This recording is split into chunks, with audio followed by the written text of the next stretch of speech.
నమస్కారం వార్తలకు స్వాగతం. ముందుగా ముఖ్యాంశాలు. Nizamabad MP Arvind press meet, పలు అంశాలపై వివరణ.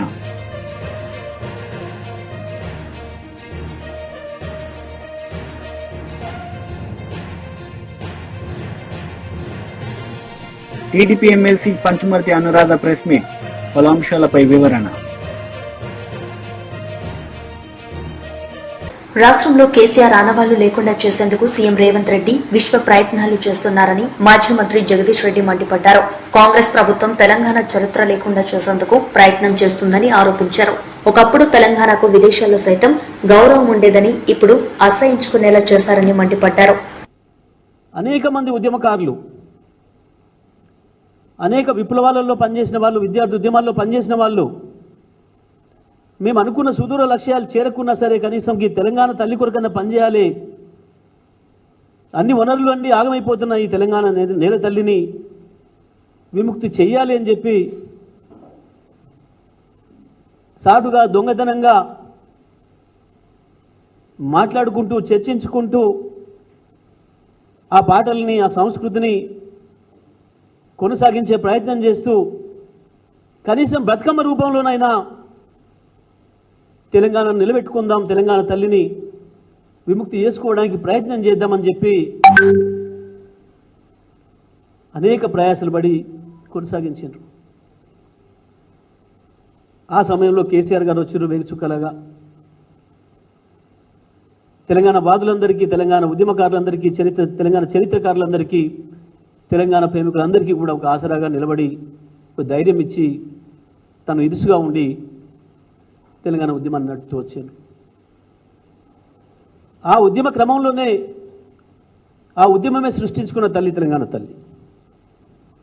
తెలంగాణ తల్లి భావన వందల వేల సంవత్సరాల నుంచి ఉన్నప్పటికీ కూడా ఒక భౌతిక రూపాన్ని ఇచ్చుకున్న సందర్భం తెలంగాణ ఒక అద్భుతమైన ఉద్యమం ఇక లక్ష్యాన్ని చేరుకుంటామన్న సందర్భంలో అన్ని రకాల సంస్కృతిక దాడిని తిప్పికొడుతూ కృష్ణా గోదావరి నదులు మనమే కావు అని చెప్పి అనే పద్ధతుల్లో ఆ జరిపే ఉత్సవాలను కూడా అక్కడెక్కడో రాజమండ్రిలో, బెజవాడలో చేస్తూ మొత్తం తెలంగాణ గోదావరి తల్లి కావచ్చు, కృష్ణమ్మ కావచ్చు, తెలంగాణ దాటిపోయిన తర్వాత ఆ పుష్కరాలు చేస్తూ అవి కూడా మీకు సంబంధం లేదు, మీకు కావి అన్న సందర్భంలో ఉద్యమ పార్టీగానే కేసీఆర్ గారు మళ్ళీ వాటిని తెలంగాణలోనే నిర్వహించి అద్భుతంగా అన్ని వర్గాల ప్రజల్ని మమేకం చేసి ఇవి మావి, గోదావరి కృష్ణమ్మలు మా నుంచే కిందికి పోతున్నాయనే విషయాన్ని, ఈ పుష్కరాల వారసత్వం మాది అనే విషయాన్ని మళ్ళొక్కసారి తెలంగాణ సమాజానికి, అదేవిధంగా ప్రపంచానికి గుర్తు చేసి ఒక్కొక్క తెలంగాణ వారసత్వ సంపదని నిలబెట్టుకుంటూ వస్తున్న క్రమంలో ఆ ఉద్యమ పథం నుంచి పుట్టింది తెలంగాణ తల్లి స్వరూపం. ఒక అద్భుతమైన పద్ధతుల్లో ఉండాలని, తల్లి ఎప్పుడు మనం కీర్తించే పద్ధతిలో ఉండాలి, కనిపిస్తే దండం పెట్టే పద్ధతిలో ఉండాలి, వేరే ఆలోచనలు రాకుండా ఉండాలని చెప్పే ఎక్కడనైనా తప్పకుండా దేవతామూర్తుల్ని మామూలు మనుషుల కంటే భిన్నంగా చూపిస్తారు. అందుకే ఏ దేవతా మూర్తి అయినా, ఏ దేవతా స్వరూపమైనా మామూలు మానవ మాతృలాగా ఉంటే అది సరైనది కాదు. తప్పకుండా, ఎందుకంటే మనకు జన్మనిచ్చేది కన్న తల్లి అయినా ఈ నేల తల్లి ప్రధానం. ఈ నేల తల్లి ఇచ్చిన అవకాశాలతోనే మన తల్లి కూడా పుట్టింది, ఈ తెలంగాణ తల్లి. మాజీ మంత్రి కాకాని గోవర్ధన్ మీడియా సమావేశం నిర్వహించారు. ఈ సందర్భంగా ఆయన మాట్లాడారు. పరిస్థితి పారదర్శకంగా జరిగినటువంటి యథార్థాలను వివరించేటువంటి పరిస్థితిలో ఈరోజు ఎల్లో మీడియా లేకపోవడం దురదృష్టకరమైనటువంటి విషయం. కాబట్టి ఈరోజు చెప్పారు, వైఎస్ఆర్ కాంగ్రెస్ పార్టీ ప్రభుత్వం వల్ల కొన్ని చిక్కులు వచ్చాయి, దానివల్ల ఈరోజు మనం సమయానికి కొనుగోలు చేయలేకపోయామని చెప్పి. ఇదంతా చూస్తే ఏమనిపిస్తుందంటే ఆడలేక మధ్యలో ఓడనట్టుగా మీ వైఫల్యాలను కప్పిపుచ్చుకోవడానికి ఈరోజు మీరు మాట్లాడుతున్నారు. అధికారం ఎవరి చేతిలో ఉంది? ఈరోజు అధికారులు ఎవరి చేతిలో ఉన్నారు? అధికారం మీ చేతిలో ఉంటే, అధికారులు మీ కన్సర్న్లలో ఉంటే, మీరు ఎవరు కావాలంటే వాళ్ళని జిల్లాకి జాయింట్ కలెక్టర్గా వేసుకుంటే, ఎవరు కావాలంటే వాళ్ళని కలెక్టర్లుగా వేసుకుంటే, ఎవరు కావాలన్నటువంటి అధికారాన్ని బదిలీ చేసి మీ ఇష్టారాజ్యంగా వేసుకుంటే, ఈరోజు దానికి సంబంధించినటువంటి తిరుగులేని అధికారాన్ని మీరు సంపాదించి ప్రజల దగ్గర వీటన్నిటిని పక్కన పెట్టి మీకు మద్దతు దక్కకపోవడానికి కారణం ఎవరు అంటే జగన్మోహన్ రెడ్డి గారు తీసుకున్నటువంటి నిర్ణయాలను మాట్లాడుతున్నామంటే జగన్మోహన్ రెడ్డి గారు తీసుకున్నటువంటి నిర్ణయాలు సరి అయినవి కాకపోయి ఉంటే ఈ 6 నెలలు ఏమి గాడిదలు కాస్తున్నారు మీరు? వాటి మీద సమీక్ష జరిపి వాటిని ఎందుకు మీరు సవరించలేకపోయారు? అంటే నిన్నటిదాకా ఏ నోటితో అయితే సక్రమంగా కొనుగోలు జరుగుతున్నాయని అన్నారో అవి సరిగ్గా జరగటం లేదని చెప్పి రైతులు మాట్లాడడం ఎప్పుడైతే మొదలైందో, రైతులు గళం విప్పారో, గందరగోళ పరిస్థితులకు దారితీసాయో, తప్పని పరిస్థితుల్లో, విధులేని పరిస్థితుల్లో ఆ తప్పు జగన్మోహన్ రెడ్డి గారి మీద నెట్టి మీరు ఏదో ఒక విధంగా బయటపడాలనేటువంటి ఆలోచన చేస్తే అంతకన్నా దుర్మార్గం మరొకటి ఉండదు. రైతులు మిమ్మల్ని క్షమించరు, మీ మాటలు నమ్మరు అని చెప్పి ఈ సందర్భంగా తెలియజేస్తున్నాను. చంద్రబాబు నాయుడు గారు చెప్తుంటాడు, నాకు 45 ఏళ్ల అనుభవం, నాకు ఐటీకి సంబంధించినటువంటిది. నీ 45 అనుభవం ఏమైంది? నీ ఐటీ ఏమైంది? నీ రియల్ టైం గవర్నెన్స్ ఏమైంది? డీప్ టెక్ ఏమైంది? కారణం ఏమిటంటే ఎవరికైతే రైతుల పట్ల చిత్తశుద్ధి ఉంది. జగన్మోహన్ రెడ్డి గారు అనేక సందర్భాల్లో సమీక్షలు నిర్వహించాడే. ఎక్కడన్నా రైతులకు సంబంధించినటువంటి ఇబ్బందులు ఉన్నాయనంటే ఆ ఇబ్బందులను అధిగమించేటువంటి ప్రయత్నం చేశాడే, చేసి రైతులకు అండగా నిలిచాడే. కారణం జగన్మోహన్ రెడ్డి గారు పనిమంతుడు. పని చేసినటువంటి ముఖ్యమంత్రి నాటి జగన్మోహన్ రెడ్డి గారు అయితే ప్రెస్ మీట్లో ముఖ్యమంత్రి ఈనాటి చంద్రబాబు నాయుడు ఏమీ పని చేయకుండానే ప్రెస్ మీట్లో ఆహా ఓహో బ్రహ్మాండంగా నేను పని చేస్తున్నానని చెప్పి తన భుజాన్ని తను తట్టుకునేటువంటి ముఖ్యమంత్రి గారు. ఆ రోజు ఏదన్నా చిన్న చిన్న విషయాలు వస్తే రైతులకు అన్ని విషయాల్లో, ఇన్పుట్ సబ్సిడీ దగ్గర నుంచి క్రాప్ ఇన్సూరెన్స్ దగ్గర నుంచి ప్రతి విషయంలో కూడా జగన్మోహన్ రెడ్డి గారు అండగా నిలిచాడు. ఈరోజు చంద్రబాబు నాయుడు గారు రైతులను ఏ విధంగా మోసం చేయాలా, వంచాలనేటువంటి ఆలోచన చేస్తున్నాడు తప్ప రైతాంగానికి అండగా నిలవాలనేటువంటి ఆలోచన చేసేటువంటి నేపథ్యం కనిపించడం లేదు. అదేవిధంగా ఎక్కడన్నా చిన్నపాటి సమస్యలు వచ్చినా, వర్షాలు వచ్చినా, వరదలు వచ్చినా రైతులకు సంబంధించి ప్రతి విషయంలో కూడా రైతులను ఆదుకోవాలనేటువంటి ఆలోచన చేసినటువంటి వ్యక్తి జగన్మోహన్ రెడ్డి గారు అయితే చంద్రబాబు నాయుడు గారి పరిపాలనలో రైతులు అధోగతి పాలయ్యేటువంటి పరిస్థితి, ప్రమాదం ఏర్పడింది. కాబట్టి ఈయన చెప్పాడు, నాదెళ్ల మనోహర్ గారు చెప్పారు, సినీ నటుడు పెట్టినటువంటి పార్టీ కదా, ఆ పార్టీలో ఉన్నాడు కదా, అందుకని మీరు ఎవరన్నా హాయ్ అని చెప్పి పంపిస్తే ఆ హాయ్ అని వచ్చిన వెంటనే రైతుల దగ్గర ధాన్యం కొనుగోలు చేస్తానన్నారు. ఒక హాయ్ కాదు మనోహర్ గారు, హాయ్ హాయ్ హాయ్ హాయ్ అని పెట్టుకుంటూ ఉంటారు తప్ప ఎక్కడ కూడా రైతులకు సంబంధించినటువంటి ధాన్యం కొనుగోలు చేసినటువంటి దాఖలాలు లేవు. కాబట్టే పాపం చివరికి రైతులు విధి లేక నష్టపోతూ రోడ్డెక్కి తమ ఆవేదనని వ్యక్తం చేసుకోవాల్సినటువంటి దురదృష్టకరమైనటువంటి పరిస్థితులు ఏర్పడ్డాయి. కాబట్టి ఈరోజు జగన్మోహన్ రెడ్డి గారి హయాంలో చేసినట్టుగా మీరు ఊరికే సొల్లు కబుర్లు చెప్పదు, జరగనటువంటి విషయాలు జరిగినట్టుగా మీరు ప్రజలకు చిత్రీకరించేటువంటి ప్రయత్నం చేయదు. జగన్మోహన్ రెడ్డి గారి హయాంలో ధాన్యం కొనుగోళ్లకు సంబంధించి అత్యంత పారదర్శకంగా జరిగిందనేటువంటిది ఈరోజు మేము చెప్పడం కాదు, తెలుగుదేశం పార్టీ సానుభూతి పరులైనటువంటి రైతులు కూడా జగన్మోహన్ రెడ్డి గారి హయాంలో గిట్టుబాటు ధర జరిగింది, జగన్మోహన్ రెడ్డి గారి విధానంలో ధాన్యం సేకరణ విధానాలు బాగున్నాయి అని చెప్పి మాట్లాడుకునేటువంటి పరిస్థితి ఏర్పడింది. ఎందుకంటే ఈరోజు ఎందుకు ఈ మాట చెప్తున్నామంటే జగన్మోహన్ రెడ్డి గారు ముఖ్యమంత్రిగా ఉన్నప్పుడు బస్తాకు సంబంధించినటువంటి ధాన్యానికి నిర్ధారించినటువంటి రేటు కన్నా కూడా అదనంగా 250 రూపాయలు అదనంగా వచ్చినటువంటి సందర్భాలు ఉన్నాయి. ఈరోజు మీ హయాంలో ధాన్యానికి సంబంధించినటువంటి గిట్టుబాటు ధర ఎంత తగ్గిపోయిందంటే పాపం రైతుల కష్టాన్ని మధ్యవర్తులు దళారులు కలిసి ఈరోజు భోంచేస్తున్నారు తప్ప ఆ రైతు 6 కాలం శ్రమించినటువంటి అన్నదాతకి ఈరోజు కనీసం ఖర్చులు కూడా వచ్చేటువంటి పరిస్థితులు లేకుండా మీరు హృదయ విదారకంగా వాళ్ళ పరిస్థితి తయారవుతుంటే మీరు ఏమాత్రం కూడా హృదయం లేనటువంటి వ్యక్తుల్లాగా ఈరోజు ప్రవర్తిస్తూ దాన్ని ఇతరుల మీదకి ఆ నెపం నెట్టడానికి ప్రయత్నం చేస్తే మిమ్మల్ని ఈ రాష్ట్ర రైతాంగం క్షమించదు అనేటువంటి విషయాన్ని ఈ సందర్భంగా తెలియజేస్తున్నాను. ఎందుకంటే మీరు ఒకసారి చూసుకుంటే లోపాలన్నీ మీ దగ్గర ఉన్నాయి.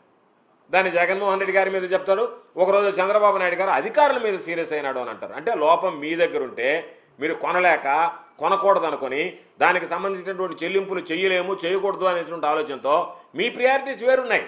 మీ ప్రియారిటీస్ ఏంది? నీ స్వార్థ ప్రయోజనం. ఏదన్నా ఉంటే రాజధాని అమరావతిని అభివృద్ధి చేసుకోవాలా, 15,000 కోట్లు 16,000 కోట్లు అక్కడ పెట్టుకోవాలి, ఇంకొక 15,000 కోట్ల రూపాయలు తీసుకొచ్చి అక్కడ అభివృద్ధి చేసుకోవాలా, దాని చుట్టూ ఉన్నటువంటి నా రియల్ ఎస్టేట్ రంగం బ్రహ్మాండంగా ఉండాలా, దాని ద్వారా నేను సొంతంగా డబ్బులు సంపాదించుకోవాలనేటువంటి ఆలోచన తప్ప రైతుల సంక్షేమాన్ని గురించి కానీ రైతుల అభ్యున్నతిని గురించి కానీ చంద్రబాబు నాయుడు ఏ రోజు పట్టించుకున్నటువంటి దాఖలాలు లేవు. ఈ రోజు కూడా చంద్రబాబు నాయుడు అదే విధంగా ప్రవర్తించేటువంటి పరిస్థితి ఏర్పడింది. మీరు ఉద్యోగుల గురించి ఎందుకు మాట్లాడతారు? మీకు చిత్తశుద్ధి లేనప్పుడు ఉద్యోగులకు చిత్తశుద్ధి ఉండాలని చెప్పి ఎందుకు కోరుకుంటారు? యథారాజా తదా ఉద్యోగి అన్నట్టుగా ప్రభుత్వం తీసుకునేటువంటి నిర్ణయాలు ఏ విధంగా ఉంటాయో, ప్రభుత్వం యొక్క ఆలోచన విధానం ఏ విధంగా ఉంటుందో దాని ప్రకారం ఉద్యోగులు పనిచేస్తారు తప్ప మీకు భిన్నంగా ఉద్యోగులు పనిచేయరు. ఒకవేళ మీకు భిన్నంగా ఉద్యోగులు పనిచేసినా మిమ్మల్ని వాళ్ళు అక్కడ పని చేయించేటువంటి పరిస్థితి మీకు ఉంటుంది. TDP MLC Panchumarthi Anuradha media సమావేశం నిర్వహించారు. ఈ సందర్భంగా ఆమె మాట్లాడారు. భూములు వదిలిపెట్ల, అటవీ శాఖకు సంబంధించిన భూములు వదిలిపెట్ల, ఇరిగేషన్ శాఖకు సంబంధించిన భూములు వదిలిపెట్ల, ఏ భూములు కూడా వదిలిపెట్టకుండా గ్రామాల్లో కూడా మరి ప్రతి గ్రామంలో కూడా ల్యాండ్ మాఫియా చేయటం జరిగింది. ఈ ల్యాండ్ మాఫియాకి హెడ్ జగన్మోహన్ రెడ్డి అయితే సమన్వయకర్తలు ఉత్తరాంధ్రకి సంబంధించి ఎస్వి సుబ్బారెడ్డి, విజయసాయి రెడ్డి, రాయలసీమకు సంబంధించి పెద్దిరెడ్డి రామచంద్రారెడ్డి, మిథున్ రెడ్డి. ఇక్కడ మొత్తం సమన్వయకర్తగా ఇక్కడ అమరావతి కోస్తా జిల్లాలో ఈ సమన్వయకర్త, ఈ ల్యాండ్ మాఫియా సమన్వయకర్త ఎవరు అంటే సజ్జల రామకృష్ణారెడ్డి. వీళ్ళ ఆధీనంలో ఈ ప్రాంతాలందరినీ ఉంచుకొని ల్యాండ్ మాఫియాకి తెగబడ్డారు. వీళ్ళకి అదనంగా మంత్రులందరూ పరిపాలన చేయాల్సింది పోయి వాళ్ళకిచ్చిన శాఖల్లో మరి నాలెడ్జ్ ఎక్వైర్ చేసుకొని ప్రజలకి తోడ్పాటు చేయాల్సింది పోయి మంత్రులందరూ కూడా భూ కబ్జాలు చేయటం జరిగింది. ఎంత దారుణం అంటే కాకినాడ పోర్టులో తో సహా కబ్జా చేసి 4,000 ఎకరాలు 12 కోట్లకి రాయించేసుకొని మరి భూ కబ్జా చేసేయటం జరిగింది. అలాగే పెద్దిరెడ్డి రామచంద్రారెడ్డి, మిథున్ రెడ్డి రాజాలపల్లిలో మరి దాదాపు 1000 ఎకరాలు జమీందారు భూముల్ని కూడా కాజేశారు. ఈ ఫైల్స్ అన్ని ఎక్కడ కనపడతాయా అని చెప్పి, ఎక్కడ కనపడితే ఏం చేస్తారో ఈ ప్రభుత్వం అని చెప్పి మదనపల్లిలో ఫైళ్లు కూడా తగలపెట్టేసిన సంగతులు మనం చూసాం. అట్లాగే పిన్నెల్లి బ్రదర్స్ 1000 కోట్ల పైన మరి భూ కబ్జాలు చేయటం జరిగింది. దానికి ఇంతవరకు వాళ్ళు వచ్చి సమాధానం చెప్పిన పరిస్థితి కూడా లేదు. అదేవిధంగా అనంతపురంలో కేతిరెడ్డి బ్రదర్స్, తోపదుర్తి ప్రకాష్ రెడ్డి బ్రదర్స్ 1000 ఎకరాలు కబ్జా చేసేయటం జరిగింది. ఆనాడు 2014-19లో 2014 నుంచి 2019 వరకు పరిపాలన చేసిన నారా చంద్రబాబు నాయుడు గారు సోలార్ ప్లాంట్ల కోసం ఎకరాలు కేటాయిస్తే ఆ ఎకరాలు కూడా 100 ఎకరాలు కూడా కబ్జా చేసేసి రియల్ ఎస్టేట్ వ్యాపారం చేసిన హీన చరిత్ర ఈ కేతిరెడ్డి బ్రదర్స్ది. అదేవిధంగా మంత్రులైతే ఇంకా చెప్పక్కర్లా. మంత్రి సబిత దగ్గర నుంచి, రోజా దగ్గర నుంచి ఆడవాళ్లు కూడా అందరూ మంత్రులు కూడా ఎకరాలు కబ్జా చేశారు. వీళ్ళు ఏం సమాధానం చెప్తారు అని చెప్పి ఈ సందర్భంగా నేను అడగదలుచుకుందా.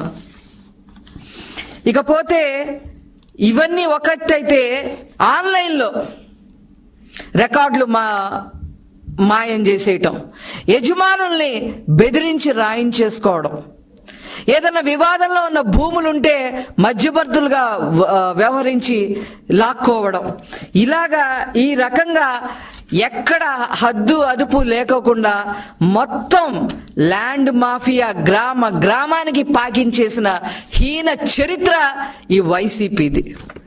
వీళ్ళు ఈరోజు మేము ఆ రోజు ధర్నా చేస్తాం, ఈ రోజు ఈ విషయం మీద ధర్నా చేస్తాం అని చెప్పి ప్రణాళికలు వేసుకోవటానికి మీకు అసలు అర్హత ఉందా అని చెప్పి ఈ సందర్భంగా నేను అడుగుతా ఉన్నా.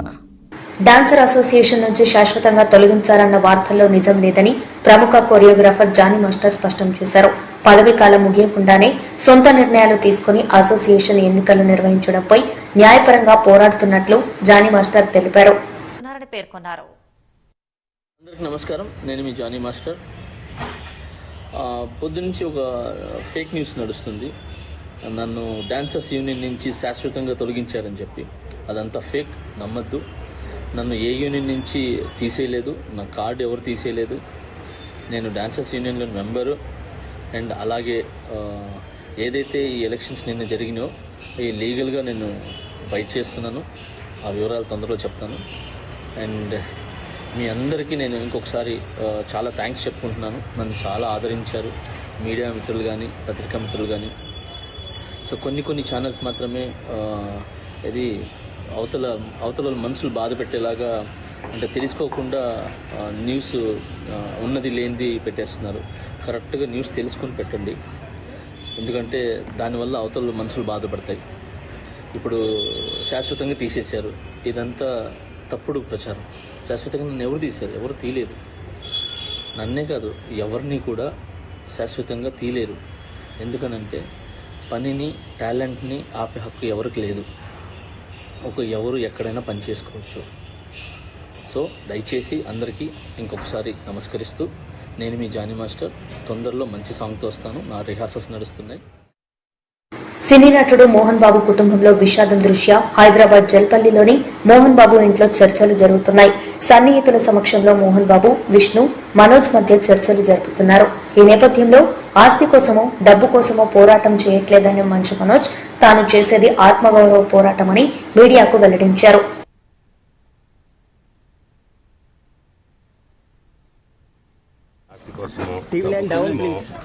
ఈ పోరాటం చేయట్లేదు. ఎందుకంటే ఈ పోరాటం కూడా కాదు, ఇది ఆత్మగౌరవానికి సంబంధించి, నా భార్య పిల్లల సేఫ్టీకి సంబంధించి. ఇది నాతో ఒక మగాడిగా నాతో డైరెక్ట్గా వచ్చి నాతో ఏం చేసినా పర్వాలేదు.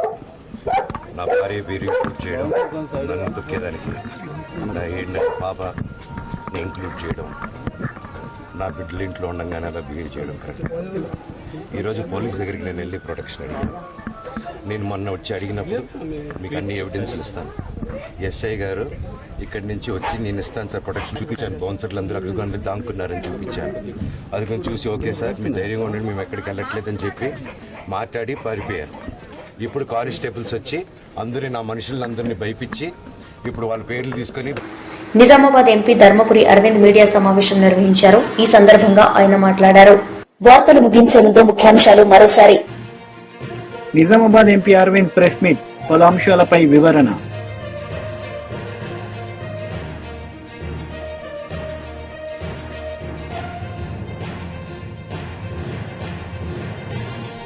TDP MLC Panchumarthi Anuradha press meet, పలు అంశాలపై వివరణ. ఈ వార్తలు ఇంతటితో సమాప్తం. తిరిగి ప్రసారమయ్యే వార్తల్లో మళ్లీ కలుద్దాం. అంతవరకు సెలవు. నమస్తే.